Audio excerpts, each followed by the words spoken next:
말라기 마지막 강해입니다. 3장 13절에서 4장 6절까지 말라기는 구약의 마지막에 나와 있습니다. 대언서의 마지막 부분, 이제 구약의 마지막 부분을 강의하게 되었습니다. 말라기 대언서 이후로 이제 예수님이 오시는데 말라기 대언서의 마지막 대언의 말씀은 어떤 말씀일까? 오늘 말씀 제목이 무엇입니까? 회개만이 살 길이다. 하나님께서 우리에게 회개하라, 이 말씀은 우리를 살려주기 위한 약속의 말씀입니다. 정죄하려 함이 아니라 회개하면 받아주겠다는 하나님의 사랑의 표현의 말씀입니다. 그래서 본문 말씀도 말라기 이 마지막 장도 하나님의 사랑이 짙게 드러나 있습니다. 너희의 죄가 이런 죄목이 있고 여기서 돌이켜서 나를 찾으면 내가 구원해 주겠다는 약속의 말씀입니다. 그래서 완악한다든지 하나님을 대적하는 건 하나님께서 반드시 심판하신다. 본문에는 두 종류의 사람들이 나옵니다. 하나님을 두려워하는 자들과 하나님을 믿는다고 하는데 여전히 불신 가운데 사로잡힌 자가 있습니다. 사악한 자로 나옵니다. 하나님을 경외하지 않는 자. 그래서 하나님께서는 이 두 종류를 반드시 우리 주님이 이 땅에 재림하실 때 심판하신다. 심판 우리 눈에 보이지 않지만 하나님께서 반드시 심판하신다는 말씀을 주십니다. 그래서 그 심판은 멀지 않고 우리에게 닥칠 문제입니다. 이걸 우리가 잘 인식하고 경각심을 갖는다고 하면 이 세상 사는 가운데 우리의 삶은 어떻게 해야 될까? 우리는 어떤 신앙을 해야 될까? 성경에서 가르쳐 주는 말씀입니다. 그래서 말라기 대언서의 말씀을 보시면 자, 말라기 대언자의 마음 얼마나 답답했을까요? 그 시대에 다 하나님 믿는다고 헌금 드리고 예배 생활을 한다고 하는데 온통 하나님을 조롱하는 더러운 헌물과 외식적인 행위로 예배를 드렸을 뿐이지 마음을 다해 진심을 드리지는 않았습니다. 오늘날도 마찬가지지 않습니까? 오늘날도 수많은 교회가 세워졌다고 하는데 과연 수많은 성도들이 마음을 다하여 하나님을 섬기고 있을까? 아니면 일주일에 한 번 그냥 예배 드리고 이런 왔다 갔다 하는 외식적인 행위에 그치고 있을까? 성경에서는 이 두 종류를 반드시 구분합니다. 성경에서 오늘 다시 말씀을 보시면서 나는 어떤 부류에 속했는가? 만약에 하나님의 심판의 부류에 속했다면 오늘 이 시간 회개하시길 바랍니다. 반드시 회개해야 됩니다. 반드시 회개하고 예수님을 인격적인 구주로 영접하여 심판을 모면하는, 벗어나는 그런 일이 우리 일생 가운데 반드시 벌어져야 됩니다. 자, 이제 이전에 너희가 내 것을 강도질했다 이렇게 말씀하셨습니다. 아니 우리가 뭘 강도질을 했단 말입니까? 11조와 헌물이다.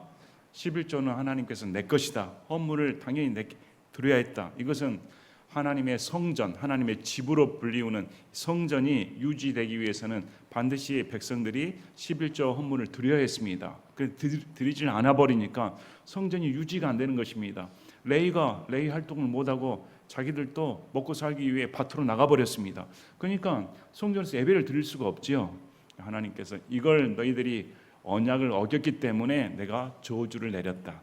이 저주를 풀기 위해서는 너희가 다시 11조와 헌물을 내야 된다. 그리고 예배가 활성화돼야 되고 다시 마음을 돌이키면 하나님께서 나를 검증해 봐라. 신명기에 약속했던 것처럼 하나님의 복을 너에게 부어주겠다. 이런 말씀을 주셨습니다. 오늘날 우리 신약 성도에게는 해당되지 않는다고 분명히 말씀드렸습니다. 신약 성도들은 구약의 율법 체계에 살고 있지는 않습니다.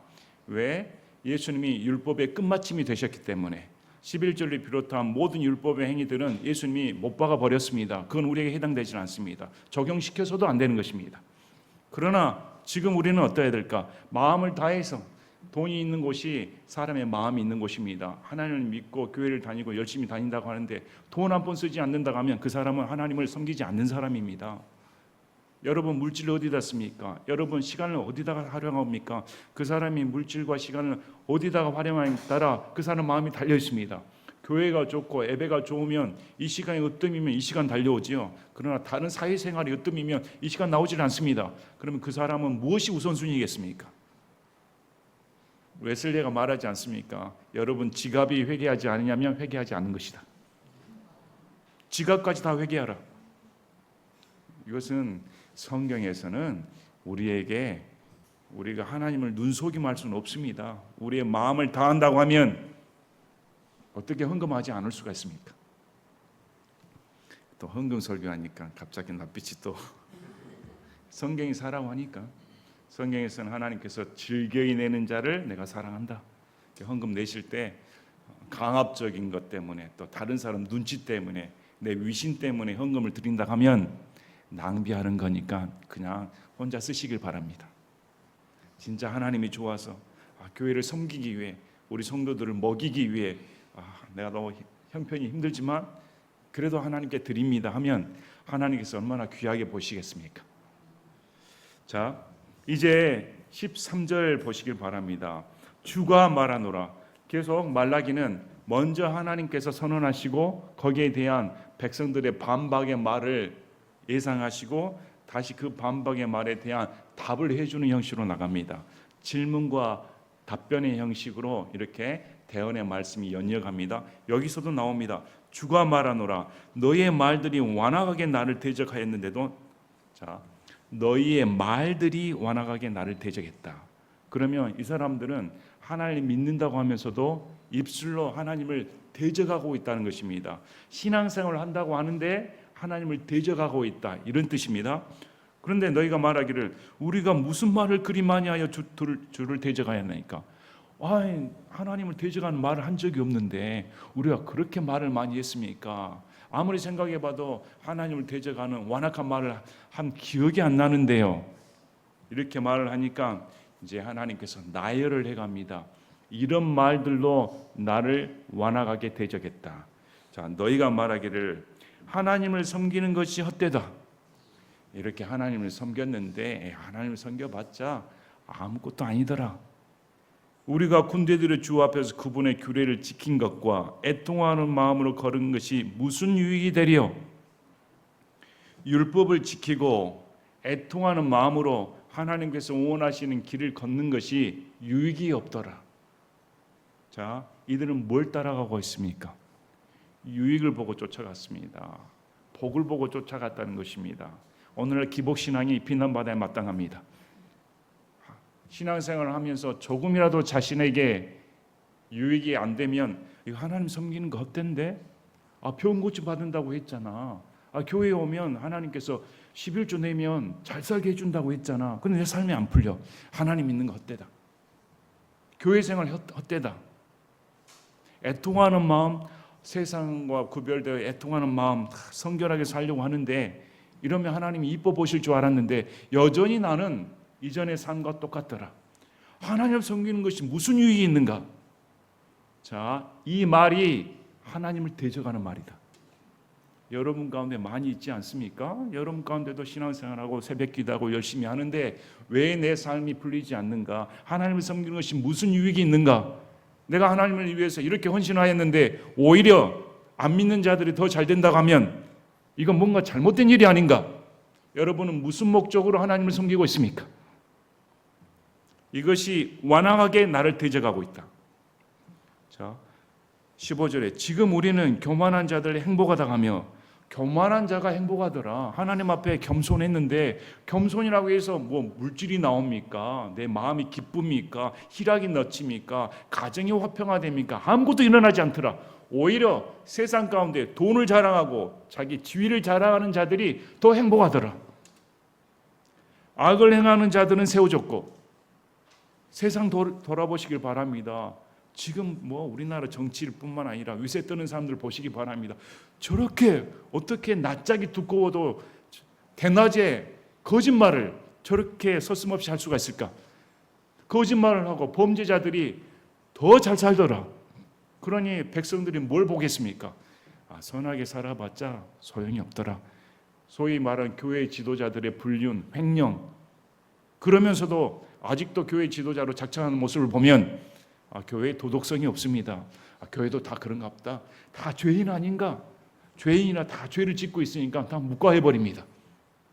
오히려 죄를 두둔하는 입장이 되었습니다. 참으로 하나님을 시험하는 자들은 심지어 형벌에서 구출받기도 한다. 이렇게 하나님을 시험하는 자들이 마땅히 형벌을 받아야 되는데 구출받더라. 그런데 내 형편을 보면 나는 하나님을 잘 섬긴다고 하는데 구출받지도 않더라.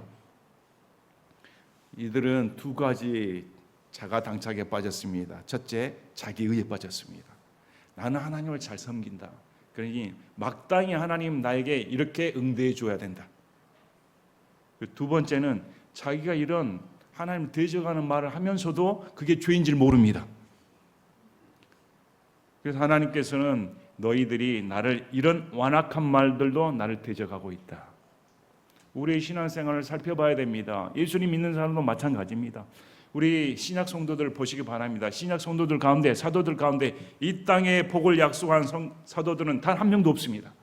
바울이 이 땅의 복을 가르쳤습니까? 예수님 믿으면 잘 삽니다. 예수님 믿으면 건강합니다. 이딴 소리가 바울이 한 번이라도 한 적이 있습니까? 없습니다. 바울은 오히려 예수님 믿으면 예수님과 고난받습니다. 예수님과 함께 세상과 살기 어려워집니다. 세상이 우리를 미워하게 됩니다. 세상과 맞지 않습니다. 이렇게 가르쳤지, 예수님 믿으면 오늘날에 무슨 복 하는 것은 그런 건 허용되지 않습니다. 그런데도 많은 사람들이 예수님 믿으면 한몫 잡은 걸로 생각하고 있습니다.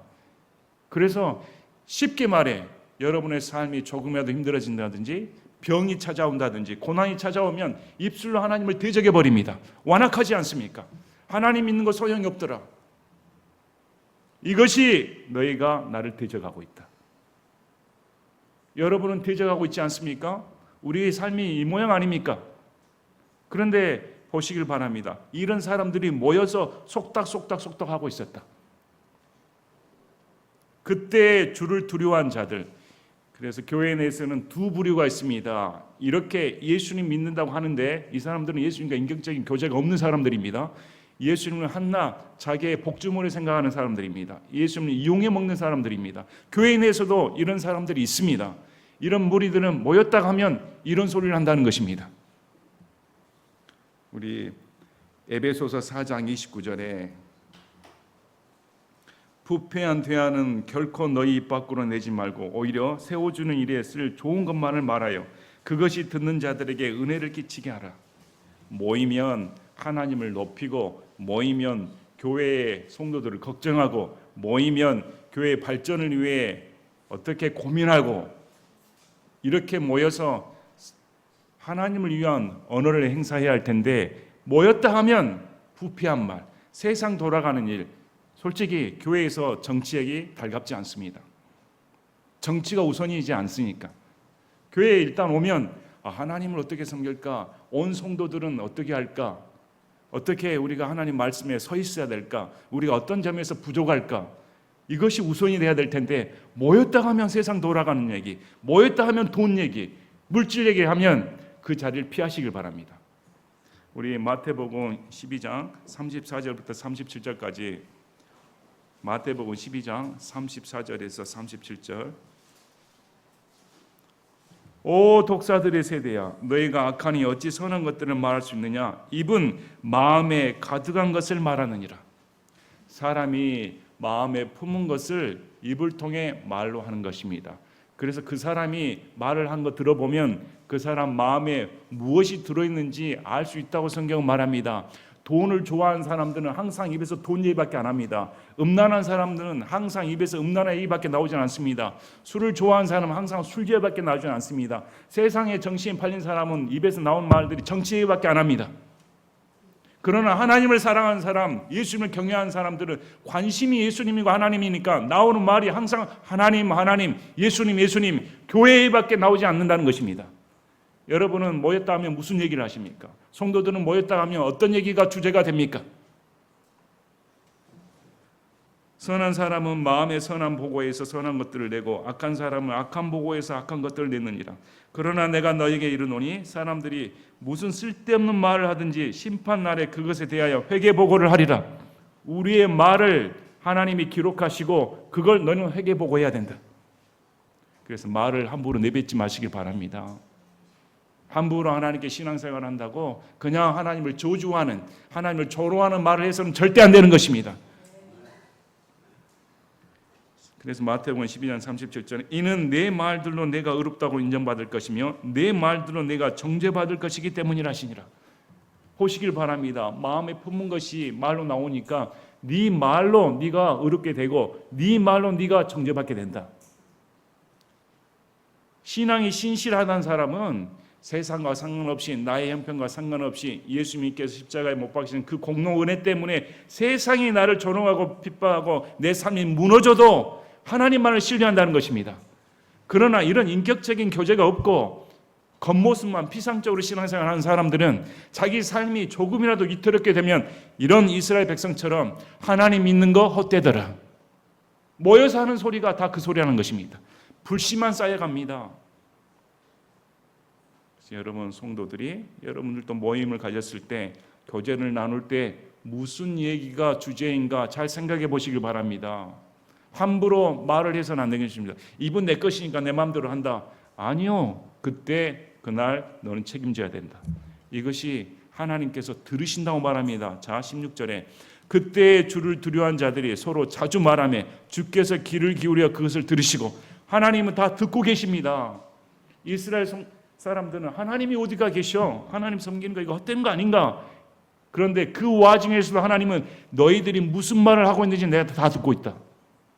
교회에서 성도들이 너희들이 모였을 때 어떤 불신의 말을 하는지 은혜스러운 말을 하는지 하나님을 신뢰하는 말을 하는지 하나님을 원망하고 있는 말을 하는지 내가 다 듣고 있다. 근데 주께서 보시니까 주를 두려워한 자들은 이 모임에 들어가질 않습니다. 사람들이 모여가지고 하나님 대적하며 웅성웅성하고 불신의 말을 할 때 이들은 거기에 합류하지 않습니다. 오히려 자기들끼리 모여 자주 모였습니다. 그 모임에서 나와 자주 모여 하나님을 두려워했다.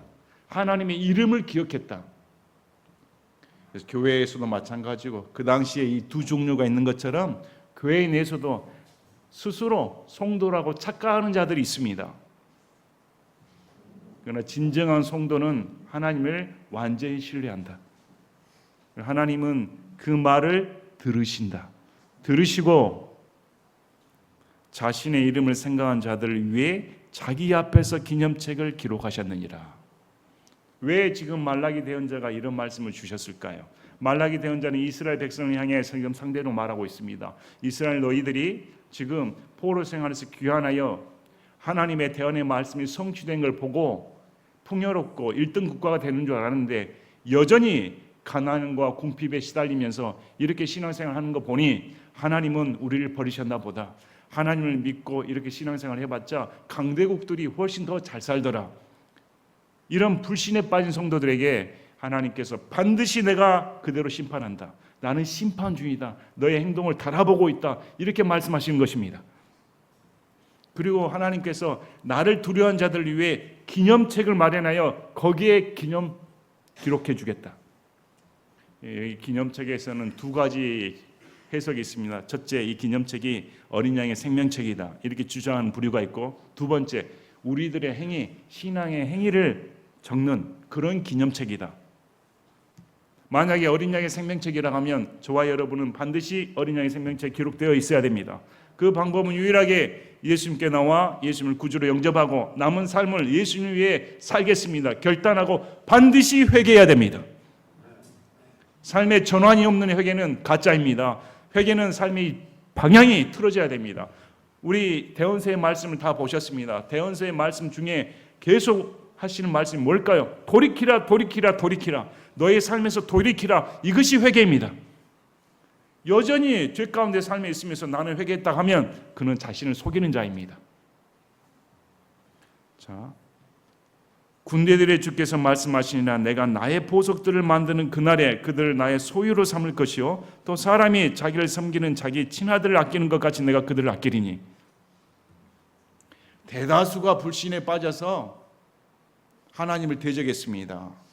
헌물도 더러운 헌물을 가져오고 11조도 내지 않고 제사장은 부패하였고 백성들은 이방신들의 딸과 결혼하고 이혼을 서슴지 않았습니다. 그들은 율법을 저버렸습니다. 그러나 그 와중에도 하나님을 신실하게 믿는 자들이 있었습니다. 이들은 하나님을 두려워했다. 신앙의 첫째는 하나님을 두려워하는 것입니다. 하나님을 두려워해야 제가 죄를 멀리하게 되어 있습니다. 하나님을 두려워하지 않으니까 죄 짓고 살죠. 하나님을 두려워야만이 죄에서 멀리하고 성결하게 살며 심판을 두려워야만이 이 세상에 욕정이 없어집니다. 하나님께서 두려워한 자들을 위해 내가 보석 만드는 날에 친아들을 아끼는 것처럼 그렇게 대우해 주겠다. 우리 시편 73편 아삽의 시를 보면 아삽도 회의에 빠지지 않았습니까? 내가 신앙생활 열심히 하는데 강팍한 자들, 흉악한 자들, 거짓말한 자들, 도적질하는 자들, 자기를 자랑하는 자들이 더 잘되고 있으니 내가 시험에 들어버렸다. 과연 하나님이 계실까? 그러나 그가 마지막 날에 그들이 순식간에 종말된 것을 알고 하나님을 두려워해야 되겠구나. 내가 시험에 빠졌구나. 이렇게 회개하는 장면이 기록되어 있습니다. 여러분, 하나님을 두려워하십니까? 우리 베드로전서 1장 6절 7절도 우리의 고난에 대해 분명히 언급합니다. 비록 지금은 필요가 있어 너희가 여러 가지 시험으로 인해 잠시 근심하고 있지만 그 구원을 크게 기뻐하나니 이것은 너희 믿음의 단련이 불로 단련에도 없어지는 금을 단련하는 것보다 훨씬 더 귀하여 예수 그리스도께서 나타나실 때 칭찬과 존귀와 영광으로 드러나게 하려 함이니라. 현재의 고난, 현재의 우리에게 대한 불이익은 앞으로 우리 예수님이 재림하셔서 우리에게 영광과 존귀로 갚아준다. 사도행전 14장 22절에 사도 바울이 이렇게 말씀하십니다. 제자들이 오늘 굳건하게 하며 믿음 안에 거하도록 그들을 권면하고 또 우리가 반드시 많은 환난을 거쳐 하나님의 왕국에 들어가야 하리라고 권면하더라. 하나님의 왕국에 들어가려면 반드시 많은 환난을 거쳐야 된다. 그래서 신앙생활은 환난으로 들어가는 입구입니다. 신앙생활은 환난의 입구를 들어가는 것과 같습니다. 신앙생활은 저 푸른 초하늘에 그림 같은 집을 짓는 그런 일이 아닙니다. 좁은 길입니다. 빌립보서 1장 29절 30절에도 이는 그리스도를 믿는 것뿐만 아니라 그분을 위해 고난당하는 것도 그분을 위하여 너에게 주어졌기 때문이라. 믿는 것뿐만 아니라 예수님을 위해 고난받는 것도 우리를 위해 주어졌다. 믿는 자들에게는 주어진 것이 예수님과 함께 고난받는 것입니다. 빌립보서 1장 30절에 너희가 내 안에서 보았고 지금도 내 안에 있다고 듣고 있는 그 동일한 싸움이 너에게도 있느니라. 사도 바울처럼 고난당한 사람이 어디 있습니까? 그처럼 살다가면 저와 여러분은 하루도 못 견디고 다 죽기를 원할 것입니다. 그래서 사도 바울을 딱 보면 예수 그리스도의 흔적을 볼 수 있습니다. 예수 그리스도를 따르면 저렇게 고난받는 거 있구나. 본보기가 사도 바울입니다. 근데 사도 바울이 내가 고난받는 것처럼 이 싸움이 너희 가운데도 있다. 빌립보 성도들 가운데도 있다고 말합니다. 만약에 사도 바울이 여기 와서 이런 설교를 하고 말을 하면 과연 우리에게도 이런 싸움이 있습니다. 이렇게 당당하게 말할 성도들이 몇 명이나 있을까요? 저는 못하겠습니다. 그런 싸움을 한 적이 없으니까. 과연 예수 그리스도를 위해 우리가 당당하게 고난받는 것을 기쁨으로 여길 수 있을까요? 아니면 예수 믿고 고난받으면 이렇게 입이 30cm 튀어나와 하나님을 대적하는 그런 말을 서슴지 않고 있을까요? 그런데 하나님께서는 이걸 주를 두려워하고 하나님의 이름을 기억하는 그런 자들을 기울이시고 그들을 위해 기념책을 마련했다. 또 예수님께서 재림하셔서 내가 이들을 보석을 만드는 날에 이 정도로 내가 아껴주겠다. 이런 약속의 말씀을 주십니다. 그래서 현세의 복을 누리고 사는 것은 기독교 신앙이 아닙니다. 예수님 믿으면 세상과 결별하는 것입니다. 우리 비오 형제님이 미국에 살다가 지금 광야에 계십니다. 광야에 살고 계셨다가 이번에 우리 교회에서 침례식을 받았죠. 침례식 때 그가 고백하는 내용이 뭐였습니까? 나는 죽으면 저 하늘에 내 맨션이 있다. 또 하루빨리 가고 싶다. 어떻게 그런 말을 합니까? 이 세상에 연념이 없으니까, 이 세상에 욕심을 둘 곳이 없으니까, 이 세상은 우리가 살 곳이 아닙니다. 예수님 믿자마자 우리의 호적은 천국으로 옮겨져 버렸습니다. 여기는 낯선 땅입니다. 우리가 맞지 않아야 됩니다. 우리의 생활 방식은 저 천국에 있는 것입니다. 그런데 저 천국에 살고 있다는 사람이 여기 와서 날마다 복 얘기하고 물질 얘기하고 건강 얘기하고 있으면 뭔가 잘못돼도 한참 잘못된 것입니다. 그게 왜 그럴까요? 하나님을 두려워하지 않으니까. 하나님을 두려워한다 하면 그런 소리 할 수가 없습니다. 하나님을 두려워한다 하면 어떻게 성결하게 살까? 내가 심판 앞에 서게 되는데, 그분 앞에 서게 되는데, 그분이 이렇게 갚아주는데, 지금 이 세상에 갚아주는 것이 아니라 그분이 나타나면 내게 영원한 상급으로 갚아주실 텐데, 이것이 목적이라는 것입니다. 그래서 18절에 그때 너희가 돌아와 의로운 자와 사악한 자를 분별하고 하나님을 섬기는 자와 그를 섬기지 아니한 자를 분별하려라. 그날에 이 두 종류가 갈라져 버린다는 것입니다. 지금 섞여 살고 있습니다. 이스라엘 백성들 섞여 살고 있습니다. 그 중에는 하나님 믿는다고 하면서도 하나님을 모르는 자들이 있고 진짜로 하나님을 두려워한 자들이 섞여 살고 있었습니다. 그때 심판날이 되면 이렇게 완악하게 대적하는 자, 이 사악한 자들과 하나님을 두려워하며 율법을 지키며 정결하게 살고자 하는 그 자는 이렇게 갈라져 버린다. 그날에 분별하게 된다. 지금 모르겠는데 여러분들도 우리도 마찬가지입니다. 신앙생활 한다고 예배 드린다고 해서 구원받은 것이 아닙니다. 예수님과 인격적인 만남이 있어야 됩니다. 교통이 있어야 됩니다. 그분이 누구신가 반드시 알아야 됩니다. 우리 마태복음 7장 21절 23절에 나오지 않습니까? 마태복음 7장 21절 23절 내게 주여 주여 하고 말하는 자가 다 하늘의 왕국에 들어가지는 아니하고 하늘에 계신 내 아버지의 뜻을 행하는 자라야 들어가리라. 물론 이것은 천년 왕국 때의 하늘의 왕국입니다. 하나님의 왕국이 아니라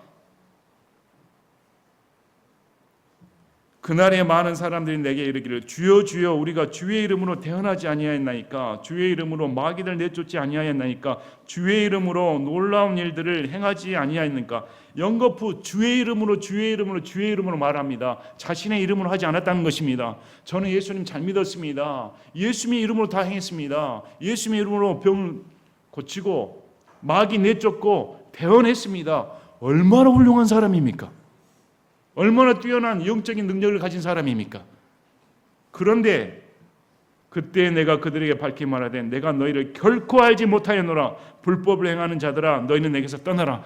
나는 너희를 안 적이 없다. 너는 나를 안다고 하는데 나는 너를 안 적이 없다. 얼마나 슬픈 일입니까? 불행한 일입니까? 돌이킬 수가 없습니다. 심판이 다가오면 본보갈 수가 없습니다. 여러분이 죽기 전에 회개해야 되는 것입니다.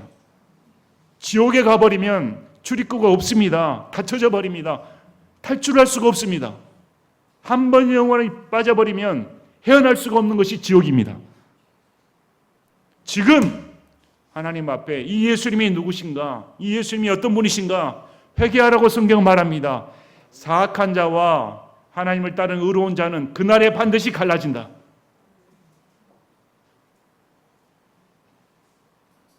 그래서 교회 다니면서 착각하면 안 됩니다.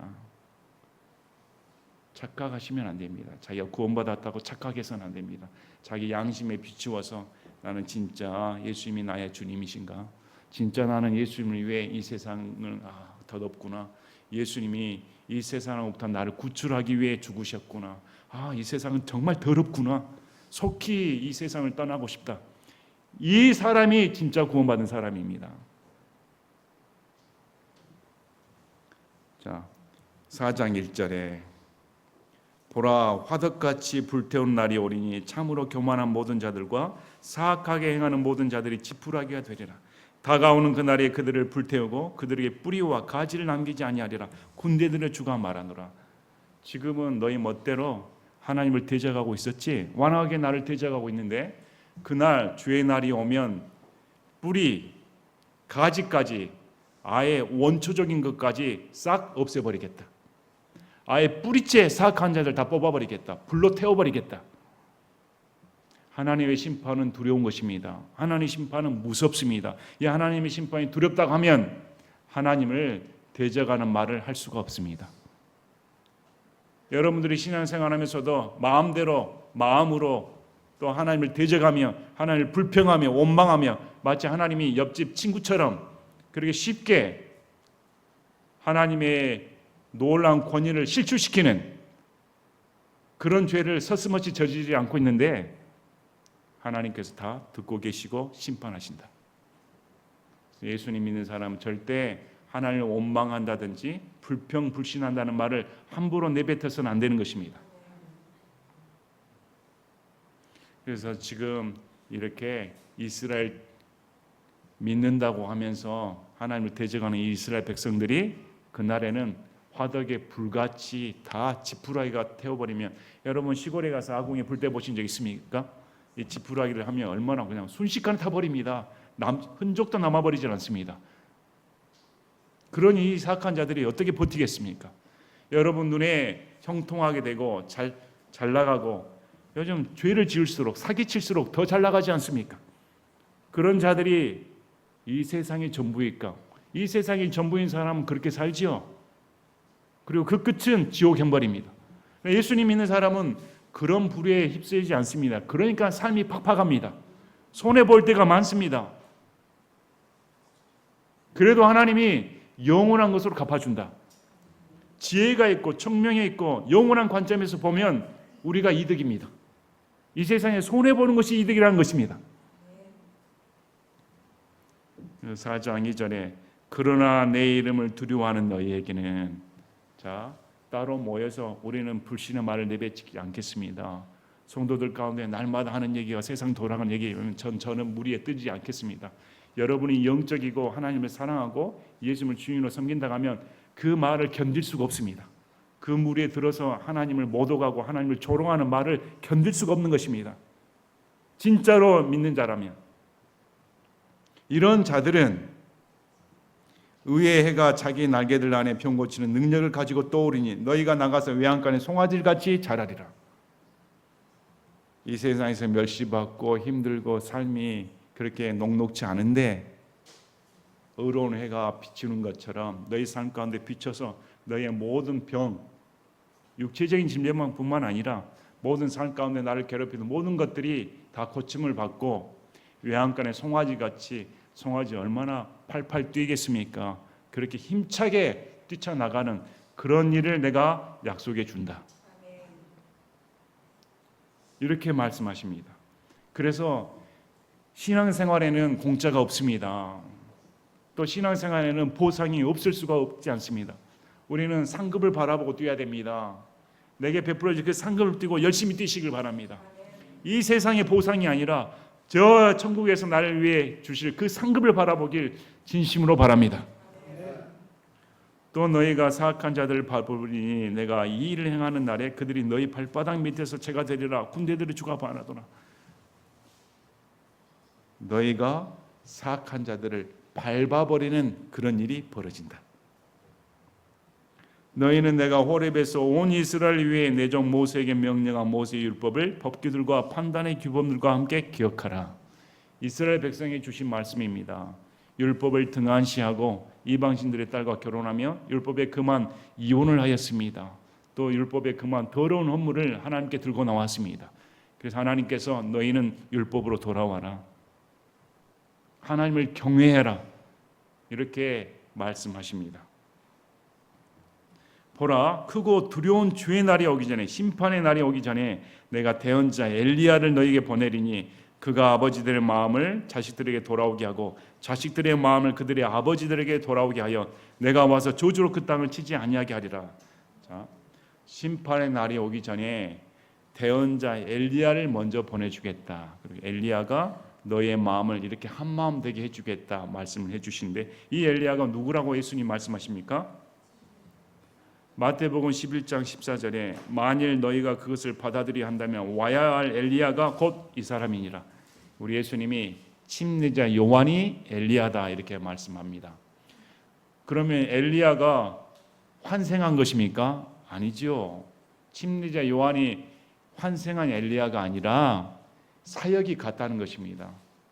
엘리야의 사역도 죄에 대해 심판의 메시지를 경고하고 하나님께 돌이키기 위한 대언의 사역을 했습니다.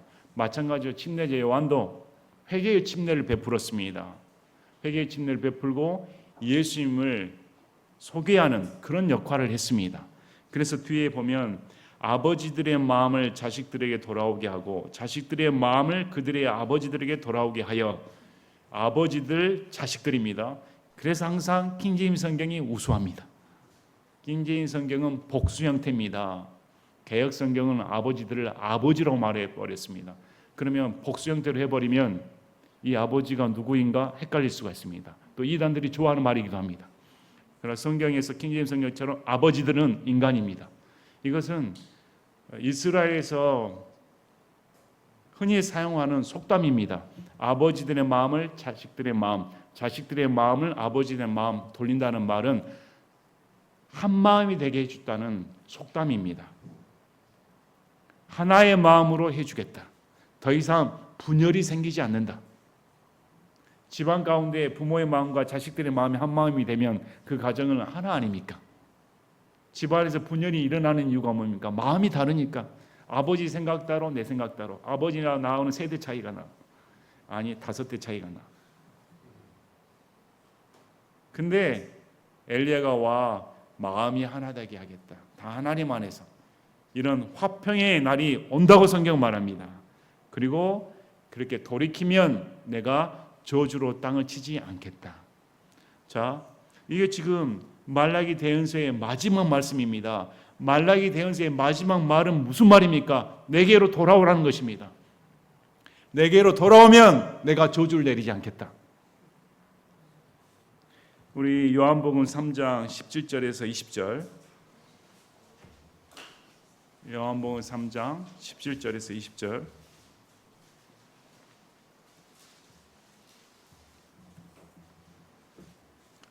하나님께서 자신의 아들을 세상에 보내신 것은 세상을 정죄하려 하심이 아니요 그를 통해 세상을 구원하려 하심이라.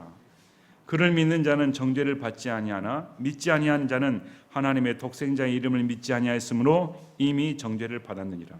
정죄의 근거는 이것이니 곧 빛이 세상에 왔으나 사람들이 자기 행위들이 악함으로 빛보다 오히려 어둠을 사랑한 것이니라. 이는 악을 행하는 자마다 자기 행위들이 드러나서 책망을 받을까 염려하여 빛을 미워하며 빛으로 오지도 아니하기 때문이라. 하나님께서 예수님을 보내신 것은 지옥 보내려고 보낸 것이 아닙니다. 누구나 그분을 믿으면 형벌을 면하고 천국 보내주기 위해 오셨다고 성경은 말씀합니다. 그러나 사람들이 예수님을 거부하는 이유는 죄가 좋으니까, 예수님 믿으면 죄랑 떠나야 되니까, 악을 행하는 것이 좋으니까, 빛보다 어둠을 사랑하기 때문에 예수님을 버렸다고 성경은 말합니다. 그리고 믿는 자는 구원을 받았는데 믿지 아니한 자는 이미 정죄를 받았다. 무슨 말일까요? 자기가 자기에게 심판을 내렸다는 말입니다. 자기가 하나님을 거부했기 때문에 이미 심판이 내려져 버린 것입니다. 이는 악을 행하는 자마다 자기 행위들이 드러나 책망을 받을까 염려하여 빛을 미워하며 빛으로 오지도 아니하기 때문이라. 그래서 돌이키라는 것은 악을 멀리하고 빛 가운데 되신 예수님께 나와야 되는 것입니다. 그 이유는 하나님께서 경고의 말씀을 주신 것은 이만큼 우리를 사랑하시기 때문에. 우리 대언서 말씀을 쑥 훑어보지 않았습니까? 대언자들이 얼마나 애 같았을까요? 이스라엘 백성들의 죄악상을 보며 눈물로 밤을 새운 적이 아마 한두 번이 아니었을 겁니다. 그들의 마음은 여일했습니다. 어떻게 하면 이스라엘 사람들이 회개하고 하나님께 돌이킬 수가 있을까? 하나님 같은 분이 없는데, 하나님같이 신실하신 분이 없고 변함이 없으신 하나님이 계시는데 어떻게 저렇게 하나님을 모독하고 배반하고 하나님을 대적할 수가 있을까? 이 하나님을 안다면 저런 행동을 할 수가 없는데, 이 예수님을 안다면 저렇게 할 수가 없는데 왜 예수님을 모르고 자기 삶에 연연하며 저렇게 예수님을 원망하고 대적하고 있을까? 감사해도, 평생 감사해도 부족할 판에. 예수님을 사랑한다면 어떻게 해야 될까? 예수님을 사랑한다면 돌이켜야 됩니다. 회개해야 됩니다. 인생에서 할 수 있는 유일한 방법은 회개만이 없습니다. 여러분 회개하시길 바랍니다. 예수님 믿고 나서 회개하는 것은 축복입니다. 어떤 사람은 고백만 하면 되지, 그런 회개가 어디가 있습니까? 성경에서는 고백만 하는 회개는 알아주지도 않습니다. 그건 위선입니다. 회개라는 것은 행동이 바뀌어야 되는 것입니다. 자리에서 일어나 다른 자리로 옮기는 것이 회개입니다. 우리가 반드시 그날의 심판석 앞에 서야 된다는 것을 유념해 두시고 우리 신앙을 다시금 돌이켜보고 이 마지막 구약의 마지막 메시지가 듣고 있는 우리에게 어떤 의미를 줄까? 자, 말라기 대언서는 불신자에게 주는 말이 아닙니다. 이방인에 주는 말이 아니라 믿는다고 자처하는 유대인에 준 말입니다. 무슨 의미입니까? 교회에 나와 신앙생활을 한다고 하는데 믿는다고 하는데 우리에게 주는 말씀이란 것입니다. 우리는 어떻게 이걸 받아들여야 될까? 그래서 우리 마음 가운데 과연 저와 여러분의 우리 언행을 하나님께서 기념책에 기록해 놓으신다고 하면 어떤 말이 우선순위였을까? 여러분의 말이, 여러분의 행동이 하나님의 기록책에 기록되고 있는데 그걸 볼 수 있다면 여러분의 언행은 무슨 내용이 주가 된다는 말입니까? 온 세상 얘기, 하나님 얘기는 찾아볼 수가 없어. 그러면 어떻게 그것이 예수님 믿는 사람입니까? 다시금 경각심을 가지고 내 삶을 돌이켜보고 교회에 와서 쓸데없는 얘기 하지 마시기 바랍니다. 하나님이 듣고 계신다. 교회에 어떤 문제가 있나, 성도들이 어떤 문제가 있나, 하나님을 어떻게 높여야 될까, 어떻게 하나님을 우선순위로 삼을까, 항상 이것이 우선순위가 되어야 됩니다. 저도 마찬가지고. 그래서 이것은 우리에게 복된 말씀입니다. 하나님께서 오늘 이렇게 복된 말씀을 주셨다는 사실에 감사하시고 내 자신을 돌이켜보고 하나님을 더 진실하게 믿어야겠다, 신실하게 믿어야겠다 결단하는 저와 여러분이 되시기를 진심으로 바랍니다. 제가 기도하고 마치겠습니다.